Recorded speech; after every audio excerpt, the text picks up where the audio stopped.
আবাস নিয়ে নানান অভিযোগ সামনে আসে আর এবার আবাসের টাকা ঢুকতেই কাটমানি, এমনটাই অভিযোগ সামনে এসেছে। আবাসের টাকা ঢুকতেই কাটমানি নেওয়ার অভিযোগ মুর্শিদাবাদে আবাসে কাটমানির অভিযোগ কার বিরুদ্ধে? তৃণমূলের মহিলা বুথ সভাপতির বিরুদ্ধে অভিযোগ। কেউ পাবে না টাকা, আর যদি হজরত টাকা চাইতে আসে আপনি সোজা আমাকে ফোন করবেন, আবার আমাকে খোলামেলা বলে গেলাম। নাহলে আপনি যদি কারোর সঙ্গে রাজবুলের সঙ্গে কথা বলবেন বা প্রধান সঙ্গে বলবেন, আপনি যদি বলতে চান আমি লাগিয়ে দিব, অসুবিধা নাই। এই বুথে কিন্তু আমি একমাত্র আসবো টাকা চাইতে, আর আমি পাবো, আর এছাড়া কেউ পাবে না। আমাকেও যেমন কেউ অর্ডার করছে কারি কর্মচারী, সিস্টেমটা হচ্ছে এই ধরনের। এগুলা রাজিবুলদার হাতের কথা করা আপনার, আর এই টাকাটা কিন্তু আপনার রাজিবুলদারই হয়, এই দায়িত্বটা আমার আছে। আমরা শুনলাম তৃণমূলের মহিলা বুথ সভাপতির বিরুদ্ধে অভিযুক্ত কাশিমনগরের তৃণমূল বুথ সভাপতি নীলিমা দাস। স্থানীয় মহিলার কাছে 20,000 টাকা দাবি, এমনটাই অভিযোগ সামনে আসছে। টাকা না দিলে আবাসের টাকা বন্ধের হুমকি। নীলিমা বুথ সভাপতি নন বলে দাবি স্থানীয় তৃণমূল নেতৃত্বের। নিজেকে তৃণমূলের বুথ সভাপতি বলে দাবি করছেন নীলিমা দাস। কি বলছেন নীলিমা দাস শোনাবো আপনাদের।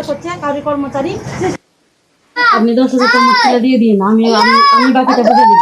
আপনার 20,000 কোনো দিকেই পাই না, আমি আপনার দিকে তাকিয়ে। এই টাকার ভাগিদার কেউ নয়, আমরাই, তাছাড়া আর কেউ নাই, আর কেউ পাবে না টাকা। আর যদি হজরত টাকা চাইতে আসে আপনি সোজা আমাকে ফোন করবেন, আবার আমাকে খোলামেলা বলে গেলাম। নাহলে আপনি যদি কারোর সঙ্গে রাজবুলের সঙ্গে কথা বলবেন বা প্রধান সঙ্গে বলবেন, আপনি যদি বলতে চান আমি লাগিয়ে দিব, অসুবিধা নাই। এই বুথে কিন্তু আমি একমাত্র আসবো টাকা চাইতে, আর আমি পাবো, আর এছাড়া কেউ পাবে না। আমাকেও যেমন কেউ অর্ডার করছে কারি কর্মচারী, সিস্টেমটা হচ্ছে এই ধরনের। এগুলা রাজিবুলদার হাতের কথা করা আপনার, আর এই টাকাটা কিন্তু আপনার রাজিবুলদারই হয়, এই দায়িত্বটা আমার আছে।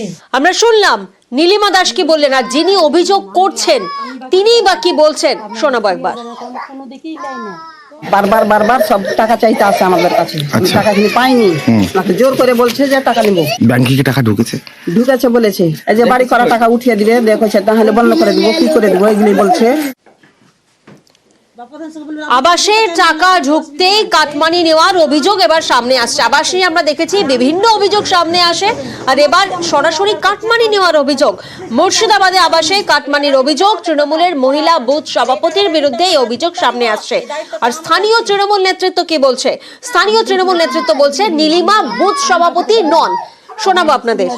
কোনো দিকেই পাই না, আমি আপনার দিকে তাকিয়ে। এই টাকার ভাগিদার কেউ নয়, আমরাই, তাছাড়া আর কেউ নাই, আর কেউ পাবে না টাকা। আর যদি হজরত টাকা চাইতে আসে আপনি সোজা আমাকে ফোন করবেন, আবার আমাকে খোলামেলা বলে গেলাম। নাহলে আপনি যদি কারোর সঙ্গে রাজবুলের সঙ্গে কথা বলবেন বা প্রধান। আমি তো নতুন কর্মী হিসাবে আমার অতটা অভিজ্ঞতা নাই যে কি থেকে কি হয়, কি থেকে কি হয় না। আমার ভুল হয়েছে, আমি বুঝতে পারিনি সঠিকটা। আপনাকে কি প্রধান পাঠিয়েছে? না, আপনি তাহলে সেখানে কি প্রধানের নাম করছেন, ভিডিওতে দেখা যাচ্ছে। ও আমি হয়তো বললাম তো আমি নতুন কর্মী, আমার অতটা জানা নেই, আমার ভুলবশত এটা হয়ে গেছে। নতুন কর্মী জানি। আমরা শুনলাম টাকা দাবি নিয়ে আজব দাবি নীলিমা দাসের। প্রতিনিধি প্রণব এই মুহূর্তে আমাদের সঙ্গে রয়েছেন। প্রণব, একদিকে মহিলা তিনি সরাসরি অভিযোগ করছেন যে 20,000 টাকা দাবি করা হয়েছে, অন্যদিকে নীলিমা দাস তিনি আবার আজব দাবি করছেন। অন্যদিকে আবার স্থানীয় তৃণমূল নেতৃত্ব বলছেন যে নীলিমা দাস বুথ সভাপতি নন। বিষয়টা ঠিক কি? না দেখুন, নীলিমা দাস কিন্তু ওই এলাকারই বুথ সভাপতি এবং তিনি রীতিমতো বাড়ির যে উপভোক্তা তার বাড়িতে গিয়ে যেহেতু টাকা ঢুকেছে সেই টাকা 20,000 টাকা তিনি দাবি করছেন এবং তিনিও নিজে কিন্তু স্বীকার করেছেন যে হ্যাঁ আমার ভুল হয়ে গিয়েছে। এবং সেই ঘটনা কিন্তু তোমার সেই কথা যে টাকা চাইছে সেই কথা কিন্তু রীতিমতো ভাবে ভাইরাল হয়েছে সমাজ মাধ্যমে। এবং তারপর তিনি বলেছেন আমি প্রথম যেহেতু সেই কারণে বুঝতে পারিনি আমার টাকা চাওয়াটা অন্যায় হচ্ছে। যদিও তৃণমূল নেতৃত্বরা তারা কিন্তু অস্বীকার করছেন যে সে কোন রকম দায়িত্বে নেই, কিন্তু তিনি নিজে কিন্তু বলছেন যে তিনি বুথ সভাপতির দায়িত্বে রয়েছেন, তৃণমূলের বুথ সভাপতি, এবং সেই এলাকার যে ভোট, পঞ্চায়েত ভোট থেকে আরম্ভ করে সেই ভোটেরও কিন্তু তিনি দায়িত্বে ছিলেন এবং এলাকার কিন্তু সকলেই কিন্তু তাকে তৃণমূল নেত্রী হিসাবেই জানেন। এবং সেই তৃণমূল নেত্রী তিনি কিন্তু নিজে গিয়ে এই উপভোক্তাদের বাড়িতে গিয়ে টাকা চাইছেন। শুধু তাই নয়, অন্য কাউকে যাতে টাকা না দেওয়া হয় তার জন্য তিনি বলছেন। এবং এইভাবেই কিন্তু ছুটির বিভিন্ন এলাকাতে এই ঘরের টাকা ঢোকার পর কারোর সঙ্গে 10,000, কারোর সঙ্গে 20,000, এমনকি 30,000 টাকা পর্যন্ত নেওয়া হচ্ছে বলে কিন্তু দাবি। এবং এই ঘটনায় রীতিমতো ভাবে রাজনৈতিক ভাবে কিন্তু সরগোল পড়ে গিয়েছে এলাকায়। একেবারেই হচ্ছে কারি কর্মচারী সিস্টেমটা হচ্ছে এই ধরনের। এগুলা রাজিবুল দার হাতের কথা করা আপনার, আর এই টাকাটা কিন্তু আর নজর রাখবো বা চণ্ডীপুরের দিকে। চণ্ডীপুরে সেখানে সমবায় ভোট, আর সমবায় ভোটে তৃণমূলের জয়। 40 আসনেই জয়ী তৃণমূল। প্রতিনিধি সুজিত এই মুহূর্তে আমাদের সঙ্গে রয়েছেন। সুজিত, যে ছবি আমরা দেখছি, একেবারে আবির খেলে জয়ের আনন্দ উচ্ছ্বাসে ফেটে পড়ছেন তৃণমূল কর্মীরা। হ্যাঁ প্রিয়াঙ্কা, দেখো চণ্ডীপুরে সমবায় ভোটে একেবারে তৃণমূলের জয় জয়কার, বিপুল জয় পেয়েছে। আসলে 40 আসন বিশিষ্ট চণ্ডীপুরের মুরাদপুর অভিচক কৃষি উন্নয়ন সমিতির আজকে ভোট ছিল। ভোট শেষে গণনা, এই 40টি আসনের যে বলা যায় সমবায় ভোট, সেখানে সবকটি আসন কিন্তু তৃণমূল প্রার্থীরা অর্থাৎ তৃণমূল সমর্থিত প্রার্থীরা জয়ী হয়েছে, এবং তার ফলে স্বাভাবিক তাদের উচ্ছ্বাস, উন্মাদনা, আনন্দ সেটা কিন্তু আবির খেলে প্রকাশ করছেন তৃণমূল কর্মী সমর্থকরা।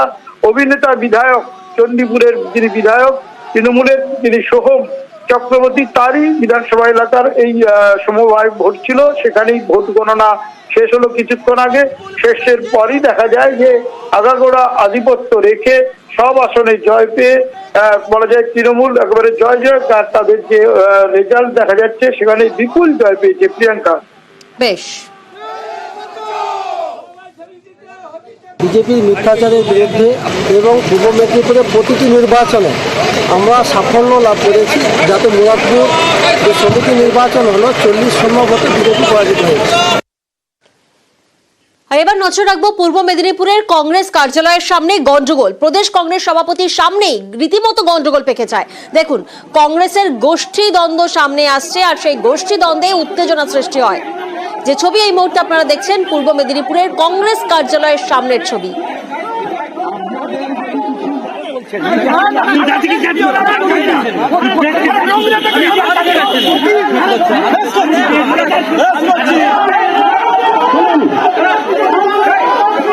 মিটিংটা আমাদের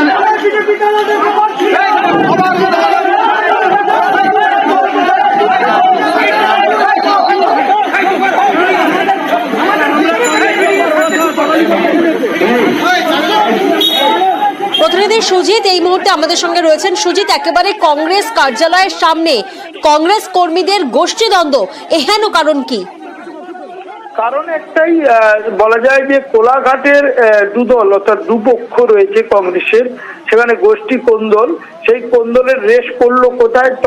তমলুকে একেবারে জেলা পার্টি অফিসে, যেখানে কিনা সাংগঠনিক সভা ছিল। সেই সভায় উপস্থিত যেখানে রাজ্য সভাপতি, নতুন সভাপতি হওয়ার পর শুভঙ্কর সরকার চেষ্টা করছেন দলের বাড়বাড়ন্ত যাতে ঘটে, সেই লক্ষ্যেই আজকে ছিল কিন্তু সাংগঠনিক বর্ধিত সভা। কিন্তু সবার মধ্যে দেখা যায় বচসা, গন্ডগোল, নিজেদের মধ্যে একেবারে বলা যায় কটাক্ষ, একে অপরের বিরুদ্ধে স্লোগান, বিজেপির দালাল বলে চিৎকার করে বলতে শোনা যায় এক পক্ষকে অন্য পক্ষের উদ্দেশ্যে। এবং এই যে ঘটনা সবটাই কিন্তু ঘটছে যখন, তখন শুভঙ্কর সরকার কংগ্রেসের রাজ্য সভাপতি উপস্থিত, তিনি চেষ্টা করেছেন সভা মঞ্চ থেকে নেমে এসে তিনি চেষ্টা করছেন বিবদমান দুপক্ষকে কোনো রকমে নিরস্ত করার চেষ্টা করছিল। কিন্তু করলে কি হবে, একেবারে বাকযুদ্ধ চরমে ওঠে। এখানে কোলাঘাটেরই জানা গেছে যে দুটি ব্লক হিসেবে দুটি সভাপতি রয়েছে দুপক্ষের, এবং সেখানেই এক পক্ষ অন্য পক্ষকে রীতিমতো ধেয়ে যায়, চলে যায়, এবং সেখানেই দেখা যায় বিজেপির দালাল বলে উত্তেজিত অবস্থায় কংগ্রেস নেতা কর্মীদের এবং একেবারে প্রদেশ কংগ্রেস সভাপতির সামনেই বচসা শুরু হয়।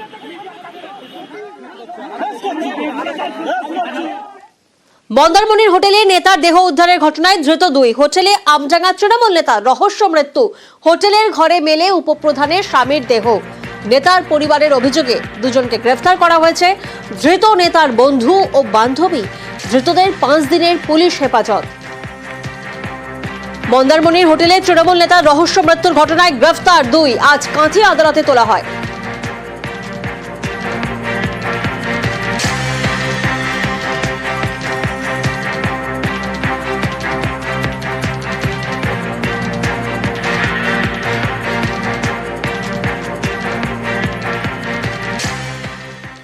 ঝাড়গ্রামের পর এবার বাঘিনীর আতঙ্ক পুরুলিয়াতেও।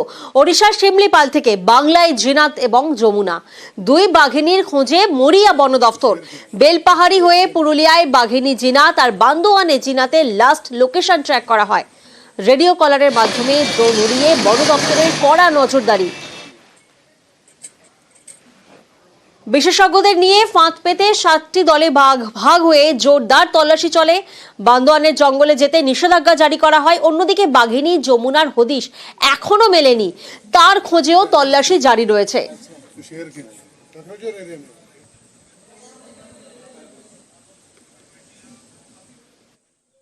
এখন বলছে সিগন্যালটা পাওয়া যাচ্ছে না, কিছুটা দূরে এসে ওইখান থেকে মানে ওই সিগন্যালটা খোঁজার জন্য চেষ্টা করছে। বলছে এখানে গোলমাল করবো না, দিকে আসা যাও একটু বন্ধ করো, বাই চান্স বেরোতে পারে এদিকে। আমরা বন জঙ্গল যাই জালুন আনতে, তো ভয় করবে নাই।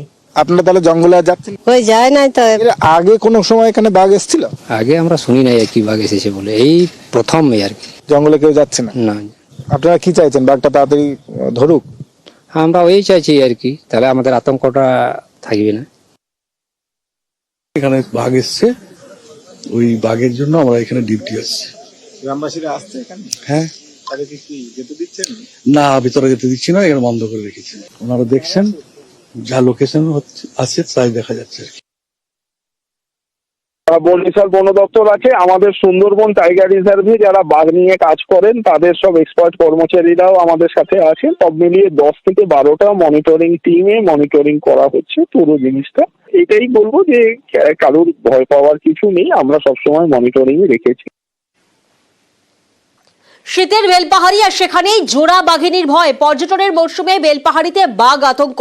নিরাপত্তায় এলাকায় সিআরপিএফ, জঙ্গলে যেতে বারণ করে মাইকিং করা হচ্ছে বন দফতরের তরফ থেকে। তল্লাশি চলছে বন দফতরের তরফ থেকে। বাঘের খোঁজে ঝাড়গ্রাম এবং পুরুলিয়ায় খানা তল্লাশি। ঝাড়গ্রামের পর পুরুলিয়ায় বাঘিনীর আতঙ্ক, জোড়া বাঘিনীর ভয়। একটি বাঘ ময়নাদের চিতাবাটে জঙ্গলে ঘোরাফেরা করছে। আপনারা সবাই সতর্ক হয়ে থাকবেন, জঙ্গলে কেউ প্রবেশ করবেন না। বাঁশপাড়ি রেঞ্জের পক্ষ থেকে জনস্বার্থে পরিচালিত একটি বাঘ। আমরা কলকাতায় আগে শুনেছিলাম আগে একটা বাঘ এসেছে, আবার এই কলকাতায় কালকে আসার পর আজ সকালে আমাদের যে গেস্ট হাউসের মালিক বললেন যে জঙ্গলের দিকে যাবেন না, বাঘ এর একটা আতঙ্ক রয়েছে।